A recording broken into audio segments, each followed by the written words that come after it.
asalaamaaleykum maa ngi leen di nuyu bu baax waaw dama defoon benn vidéo jagleel ko média yi ci Sénégal ak ni muy doxee ginnaaw vidéo boobu nag ñu bari dañ ma envoyé ay message di ma laaj poser ay questions ni média yi di doxee bëggoon ci am ay leeral bokk na ci laaj biñ ma laaj mooy lii di média service public bi muy RTS ndax ni muy doxalee ci yoon la ko teg wala dégg parce que dañoo gis ni opposition daanaka amu fa place loolu nag dama ci indi ay leeral suñ ci defee benn taxaw seetlu dañuy jàpp que ni effectivement la RTS dafay jalgati maanaam loi yoon yi nga xam ne yëpp dañ ko tënk ci wàllum audiovisuel ci wàllum télévision au Sénégal bokk na ci le code de la presse RTS daf koy jalgati bu baax a baax parce que le code de la presse dafay inciter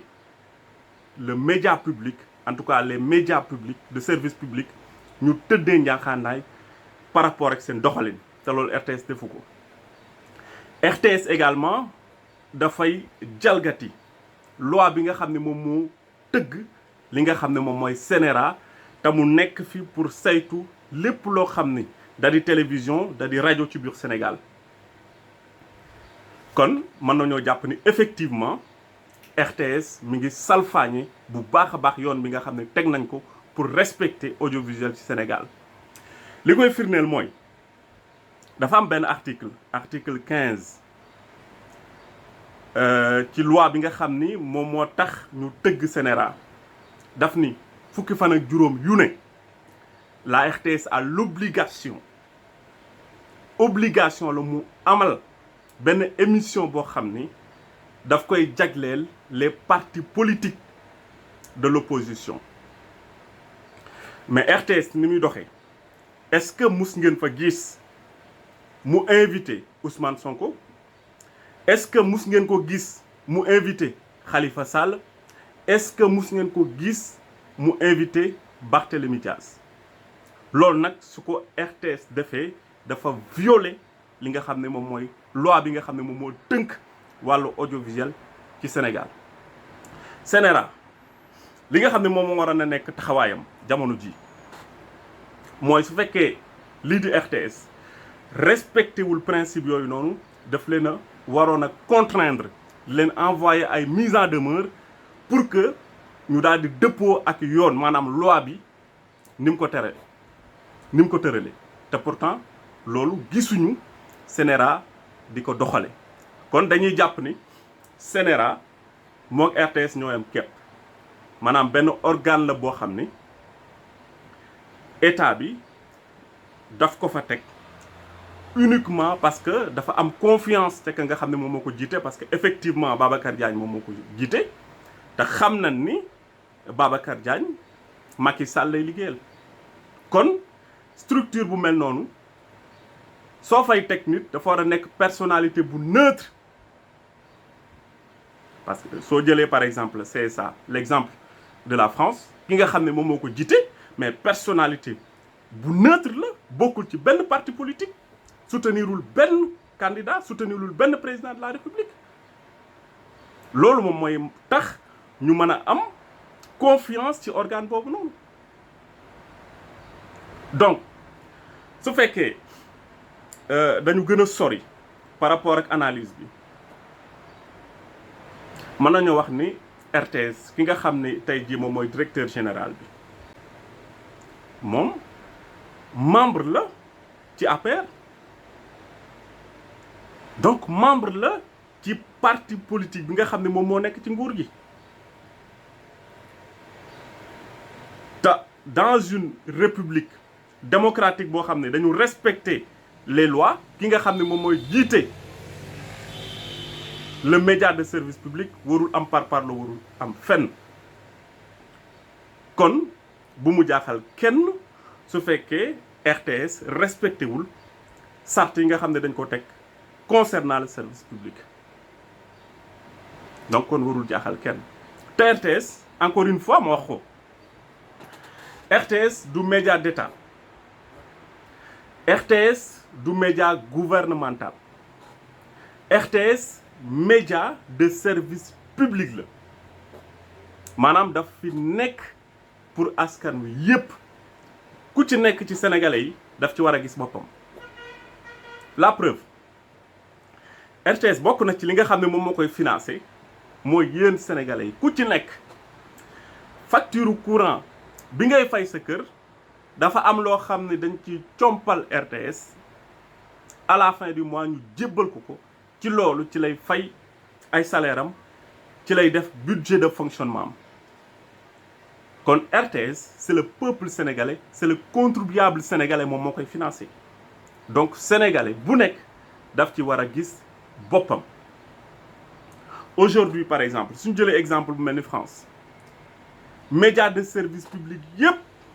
soo jëlee France 2 France 3 ba France 4 da ngay gis ni opposition bi dafa am gëdd dañuy inviter les partis de l'opposition ñu débattre di critiquer de manière acerbe le président de la République mais la RTS fan ngeen mus a gisee ñu inviter waxuma la sax les partis de l'opposition mais benn voix critique boo xam ni dafay critiquer la gestion du président Macky Sall amul te pourtant loolu yoon la yoon moom moo ko may ñi nga xam ni ñoom ñooy les partis de l'opposition à ce que ñu am accès ci média boobu mais li tax à un certain moment donné nekkatul débat parce que en 2000 dañu gis ni avec l'avènement des télévisions privées comme la 2STV mi nga xam ne moo njëkk Walfadjri ak TFM yeneen ak yeneen donc l'opposition bi dañuy jaratul léegi ñuy xëccoo télévision publique parce que am nañ fu ñu waxee maintenant donc su fekkee RTS dafa jalgati yoon xañ ñu ñun suñu àq ak suñu yelleef comme que yàlla def na ni am na ce qu'on appelle une ouverture de l'espace audiovisuel de l'espace médiatique kon donc ñun mën nañoo dem ci média yooyu noonu wax fa suñu soxla parce que média yooyu noonu dinañ représenter assez largement les populations les plus reculées donc loolu moo taxoon effectivement débat boobu posetul mais ci wàllu yoon ci wàllu droit RTS li muy def tegu ko fenn c'est pas normal et que dañu dem ba dans nos pays dañ ko normaliser donc c'est normal que président de la République bu ñëw rek dafa war a accaparer le média public mu nekk quelque chose qui est normal kenn du ci kaas kenn du ci wax alors que teguñu ko fenn c'est pas normal donc opposition bi dañ ci am place dañ ci am wàll nga dem ci média bu ñuy wax Le Soleil mu war fi nekkal ñëpp mais directeur général ba Yakham Mbaye la il fait partie de l'APR donc kon dañu politiser les médias publics ba ñi ko yor ñëpp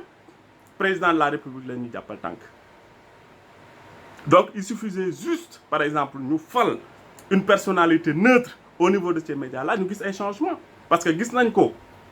en 2000 bi nga xam ni Abdoulaye Wade ñëw na daal di fal une personnalité neutre Makhtar Sylla farul fenn mais bi mu ñëwee on a vu que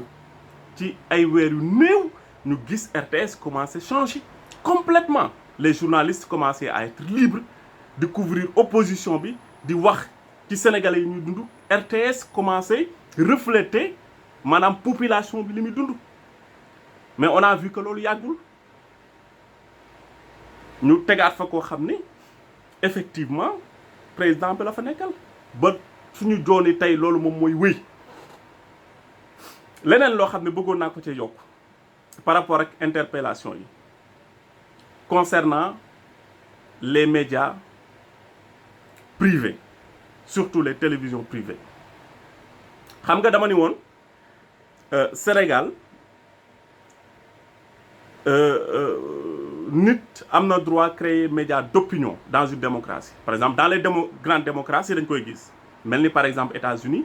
soo demee am na ay médias d'opinion comme Fox News ak ñeneen en France également pareillement. Mais au Sénégal àggaguñu foofu parce que code de la presse ci boppam dafay aaye maanaam ma liiral leen ko article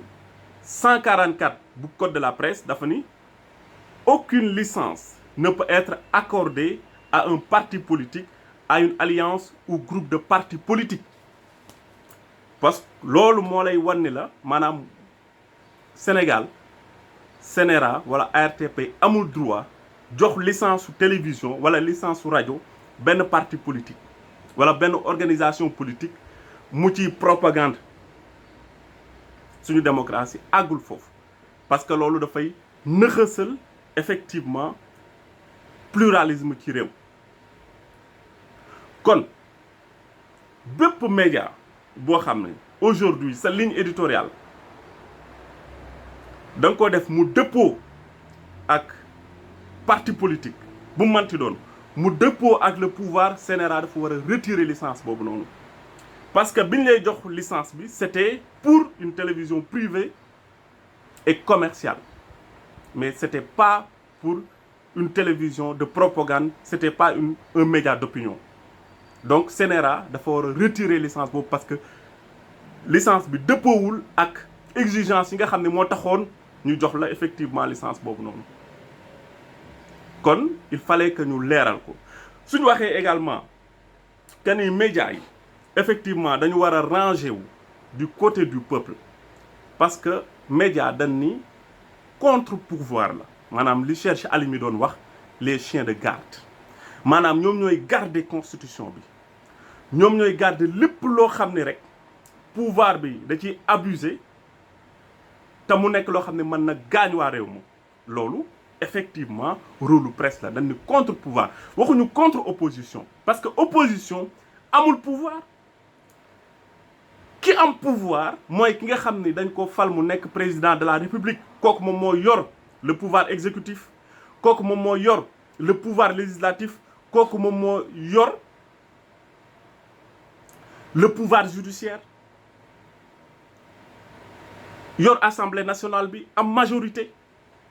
kon kooku la presse bi war a contrôler donc c'est un contre-pouvoir boo xam ne da ngay contrôler à ce que pouvoir bi bañ a abuser effectivement ci pouvoir yi nga xam moom la am te soo xoolee opposition bi effectivement lu bari ci lu ñuy xeex ci wàllu démocratie ci wàllu respect des lois ci wàllu xeex corruption ci wàllu xeex clientélisme mais loolu également c'est le combat de la presse presse bi moom mooy relayer effectivement la voix de l'opposition pour que askan wi yépp mën ci jot donc li opposition bi di xeex dans une démocratie soo xoolee lu ci bari moom la presse bi di xeex parce que ñoo bokk le même combat donc contre-pouvoir lañ wax effectivement dafay war a nekk pour xeex lépp li nga xam ni président de la république mi ngi yor nguur gi di ci abuser te tegu ko fenn donc suñu demee rek ba presse boobu noonu gisatuñ mu jouer ce rôle de contre-pouvoir ça pose problème parce que le rôle de contre-pouvoir nan la ko presse mën a jouer ci démocratie je vous donne juste un exemple jël leen par exemple au Sénégal de 2012 bi Macky nekkee président de la République ba léegi est-ce que gis ngeen benn enquête benn investigation boo xam ne presse def na ko boo xam ne mën na faire trembler le régime de Macky Sall amul te pourtant il y a beaucoup de problèmes dans ce pays il y a beaucoup de scandales dans ce pays je vous donne un exemple beneen exemple du temps de Wade Abdou Latif Coulibaly en tant que journaliste d'investigation génne na ñaari livre yooyu yëpp dafa yëngal république bi à l'époque dafa faire vaciller le régime de Wade fragiliser ko parce que journaliste d'investigation loolu mooy relom contre-pouvoir dafa am solo ci réew donc foofu ñun la ñuy xaar aujourd'hui les médias privés donc c'était important ma ñëw ci point boobu leeral ko et que am na yeneen question yoo xam ne gis naa aussi ñu laaj ma ko incha allah dinaa ci ñëw pour gën a leeral pour fexe rek ba lépp loo xam ne dafa aju ci wàllu média et que ngeen bëgg ci ay leeral su ko defee ma indi ci ay leeral ngeen man ci am quand même benn vision bu global par rapport ak presse ni mu war a doxee ci démocratie ak presse présentement au Sénégal ni muy doxee jaa ngeen jëf.